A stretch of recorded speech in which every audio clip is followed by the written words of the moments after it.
Hi everyone, this is the Math 30-1 Trig 2 review. This is question 10a. And what we're going to do here is we're going to evaluate what this expression is, but we're given some information here. We're told that angle A and B are both in the first quadrant, and that the sine of A is equal to 3/5 and the cosine of B is equal to 5/13. Now, let's just take a look at what this information means, okay? Let's take a look at A to start off with. We know that A is in the first quadrant. Okay, so here's A. And we're told that the sine of A is 3/5. Now, think about the definition of sine. That means that our y-coordinate is 3 and our r value here is 5. So our radius here is 5 and our y value here is 3. Now, oops, that's not terribly clear there. Hold on.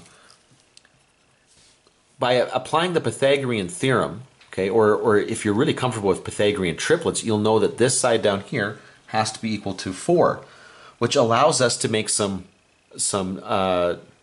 statements here about the sine, cosine, tan of angle A, because now we have all the pieces. Now take a look at cosine of B is 5/13. Well, B, we're told that B is also in the first quadrant, so here's B. This time we're told that the cosine of B is 5/13. Now let's think about that. Cosine is going to be the x-coordinate over the r value. So our x value here along the x-axis is 5. Our r value is 13.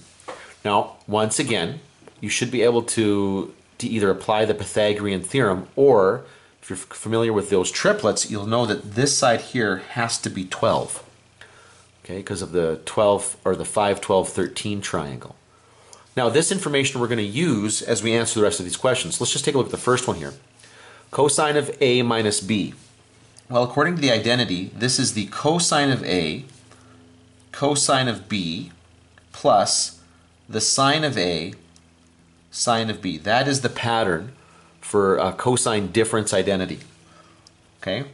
The cosine of A, well now I can just go to my two triangles now. The cosine of A is 4/5, okay, x over r. So come over here.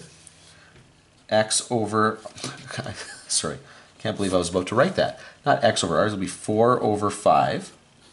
The cosine of B we were given in the problem was 5/13. The sine of A, again, we were given that in the problem. Sine of A is going to be 3/5. The sine of B, I come over here, looking at my triangle here, sine of B is going to be 12/13. Okay, 12/13. And so now multiplying this all out, in the denominator, we've got 5 times 13. Okay, so 5 times 13 is going to be 65. And then here, 4 times 5 is 20. 3 times 12 is 36. So that's going to give us 56. So our answer here is 56 over 65.